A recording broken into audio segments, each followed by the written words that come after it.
ரமதானுடைய மாதம் முடிவுற்று ஷவ்வால் பிறை தென்பட்ட உடனே பெருநாள் என்று அறிவிக்கப்படுகிறது. அன்பானவர்களே, பெருநாளுடைய இரவிருக்கிறதே வெறும் ஆட்டம் பாட்டம் கேலி கூத்துக்களின் மூலமாக கொண்டாடப்படக்கூடிய இரவல்ல. இஸ்லாமிய சமூகத்தில் பல இடங்களில், அநேகமான இடங்களில், ஊர்களிலே அன்றைய நாள் இரவை மிகவும் மோசமான முறையிலே கழித்து கேலு கூத்துக்களும், ஆட்டோக்களில், மோட்டார் பைக்களில் சத்தம் போட்டுக் கொண்டு பயணம் செய்வதும், ஊர் சுற்றுவதும், பிறருடைய உள்ளங்களை புண்படுத்துவதும், பிறருக்கு தொந்தரவு செய்வதும், ஏன் ஒரு பெரும்பான்மை சமூகம் கூடுதலாக வாழக்கூடிய ஒரு நாட்டிலே நாம் வாழ்ந்து கொண்டிருக்கின்றோம். நாம் கண்ணியமான ஒரு சமூகம். நமது பெருநாள் என்பது ஆடல் பாடல் கேலி கூத்துக்களை கொண்டதல்ல. பிற சமூகத்தினர்கள் பார்த்து வியக்கத்தக்க அமைதியாகவும் அடக்கமாகவும் பணிவாகவும் அழகான முறையிலே தக்பீரை கொண்டும்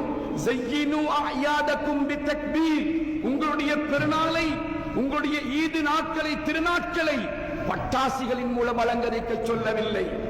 இரவையிலே தெருக்களிலே கூத்துக்களின் மூலம் கழிக்க சொல்லவில்லை. ஆடல் பாடல்கள் மூலம் கழிக்க சொல்லவில்லை.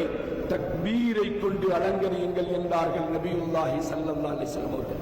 அதையும் அமைதியான முறையிலே, நளினமான முறையிலே, அடக்க ஒடுக்கமாக, ஒழுக்கத்தோடு பேணி அதை நாம் கழிக்க வேண்டும்.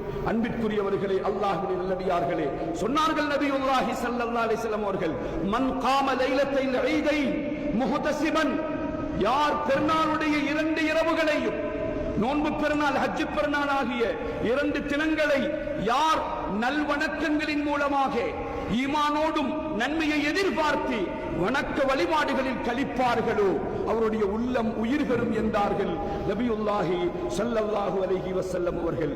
மாத்திரம் அல்ல, அன்றைய தினத்தை வணக்க வழிபாடுகளின் மூலம் யார் கழிப்பார்களோ வஜபத் லஹுல் ஜன்னா, அவர்களுக்கு சுவனம் வாஜிப் என்றார்கள் நபியுல்லாஹி ஸல்லல்லாஹு அலைஹி வஸல்லம் அவர்கள். அன்பானவர்களே, நமது வீடுகளில், முஸ்லிம் வீடுகளில் நிறைய பெண்கள் கணவனை இழந்து விதவைகளாக தவிர்த்துக் கொண்டிருப்பார்கள். பெற்றோர்களை இழந்த பல குழந்தைகள், அனாதை சிறுவர்கள், குழந்தைகள் கவலையும் கண்ணீரோடும் இருப்பார்கள்.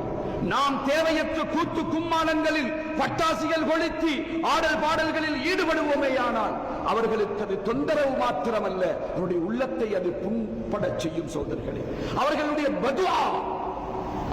பதுஆ நம்மையும் சார்ந்துவிடும் என்பதை நாம் புரிந்து கொள்ள வேண்டும். காரணம், இமாமுனா ஷாஃபிஈ ரஹிமஹுல்லாஹ் உட்பட, இப்னு உமர் ரலியல்லாஹு தஆலா அன்ஹு உட்பட பலர் சொல்லி காட்டுகின்றார்கள், யார் திருநாளுடைய தினத்திலே அல்லாஹ்விடத்திலே கையேந்தி துஆ செய்வார்களோ, அல்லாஹ்விடத்தில் யார் இருகரமேந்தி பிரார்த்திப்பார்களோ, லா யுரத்து துஆ, அவர்களுடைய துஆ லா யுரத்து ஃபீஹின்ன துஆ, அன்றைய நாளில், அன்றைய இரவிலே துஆ மறுக்கப்பட மாட்டாது, துஆ கபூலாக்கப்படும்.